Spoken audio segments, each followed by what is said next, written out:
Assalamualaikum warahmatullahi wabarakatuh. Perkenalkan, nama saya Sulistiawati dari kelas 10 TE. Ingin menjelaskan tentang mawaris.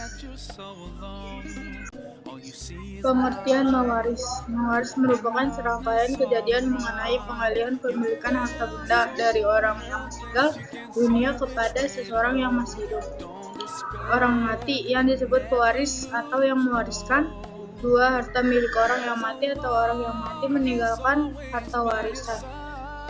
3. Satu atau beberapa orang hidup sebagai keluarga dari orang yang mati yang disebut sebagai ahli waris. Dasar hukum waris. 1. Al-Quran. Dalam Islam selalu mewarisi di antara kaum muslimin. Hukumnya adalah wajib berdasarkan Al-Quran dan hadis Rasulullah. Banyak ayat Al-Quran yang mengisyaratkan tentang ketentuan pembagian harta warisan ini, di antaranya firman Allah SWT dalam Quran surat Al-Nisa ayat 4. Dengan arti, bagi orang laki-laki ada hak bagian dari harta peninggalan ibu, bapak, dan kerabatnya, dan bagi seorang wanita ada hak bagian pula dari harta peninggalan ibu, bapak, dan kerabatnya, baik sedikit atau banyak menurut bagian yang telah ditetapkan. Yang kedua, As-Sunnah.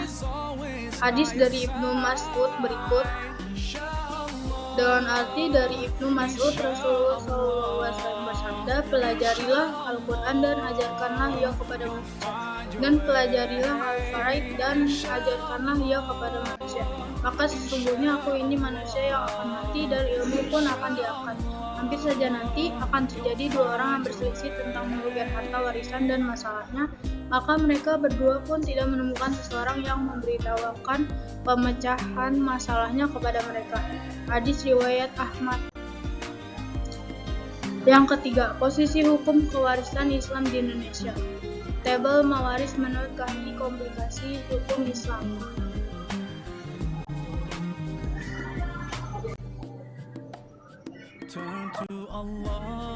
Ketentuan mawaris dalam Islam.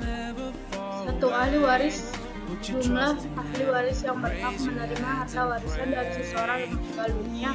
Ada ahli waris pihak laki-laki yang biasa disebut ahli waris ashabah, yang bagiannya berupa sisa setelah diambil oleh zawil furud, dan ahli waris pihak perempuan yang biasa disebut ahli waris zawil furud yang bagiannya telah ditentukan. Syarat-syarat mendapatkan warisan. Tidak adanya salah satu penghalang untuk mendapatkan warisan. Kematian orang yang diwarisi, walaupun kematian tersebut berdasarkan vonis pengadilan, misalnya hukum memutuskan bahwa orang yang hilang itu dianggap telah meninggal dunia. Ahli waris hidup pada saat orang yang memberi warisan meninggal dunia. Jadi jika seorang wanita mengandung bayi, kemudian salah seorang anak yang meninggal dunia, maka bayi itu tersebut berhak menerima warisan dari saudara yang meninggal, karena kehidupan janin telah berwujud pada saat kematian saudara kita. Sebab-sebab menerima harta warisan. Nasab atau keturunan, yakni kerabat, yaitu ahli waris yang terdiri dari bapak dari orang yang diwarisi atau anak-anaknya beserta jalur ke sampingnya, saudara-saudara beserta anak-anak mereka, serta paman-paman dari jalur bapak serta anak-anak mereka. Pernikahan yaitu akad yang sah yang menghalalkan berhubungan suami istri walaupun suaminya belum mengkawininya serta belum berduaan dengannya. Wala, yaitu seseorang yang memerdekakan budak laki-laki atau budak wanita. Jika budak yang dimerdekakan meninggal dunia sedang ia tidak meninggalkan ahli waris, maka hartanya diwarisi oleh memerdekakannya itu. Sebab-sebab tidak mendapatkan harta warisan. Kekafiran, pembunuhan, perbudakan, perzinaan. Ketentuan pembagian harta warisan. Pembagian harta warisan dari seseorang yang meninggal dunia merupakan hal yang terakhir dilakukan. Ada beberapa hal yang harus dilakukan sebelum harta warisan dibagikan.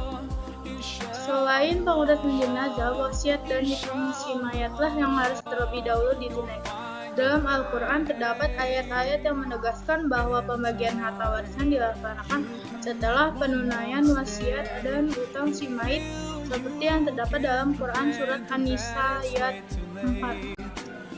Artinya, Allah mensyariatkan bagimu tentang pembagian pusaka untuk anak-anak, yaitu bahagian seorang anak lelaki sama dengan bahagian 2 orang anak perempuan. Dan jika anak itu semuanya perempuan lebih dari 2, maka bagi mereka 2/3 dari harta yang ditinggalkan. Jika anak perempuan itu seorang saja, maka ia memperoleh separuh harta, dan untuk 2 orang ibu bapak, bagi masing-masingnya 1/6 dari harta yang ditinggalkan. Jika yang meninggal itu mempunyai anak, jika orang yang meninggal tidak mempunyai anak dan ia diwarisi oleh bapak ibunya saja, maka ibunya mendapat 1/3. Jika yang meninggal itu mempunyai beberapa saudara, maka ibunya mendapat 1/6. Pembagian tersebut di atas sesudah dipenuhi wasiat yang ia buat atau sesudah dibayar hutangnya. Quran Surah An-Nisa ayat 4. Ahli waris dalam pembagian harta warisan terbagi 2 macam. Ahli waris dawil furud, ahli waris yang memperoleh kadar pembagian harta warisan telah diatur oleh Allah Subhanahu wa Ta'ala. 2. Ahli waris asabah. Ahli waris asabah adalah perolehan bagian dari harta warisan yang tidak ditetapkan bagiannya dalam furud, tetapi yang mengambil sisa warisan setelah ashabul furud mengambil bagiannya. Ahli waris asabah bisa mendapatkan seluruh harta warisan jika ia sendirian, atau mendapatkan sisa warisan jika ada ahli waris lainnya, atau tidak mendapatkan apa-apa jika harta warisan tidak tersedia. Berdasarkan sabda Rasulullah SAW, berikanlah warisan itu kepada yang berhak memiliki, sedangkan sisanya berikan kepada ahli waris laki-laki yang lebih berhak menerimanya. Hadis riwayat Al-Bukhari dan Muslim. Ahli waris asabah terbagi menjadi 2, yaitu sekian. Wassalamualaikum warahmatullahi wabarakatuh.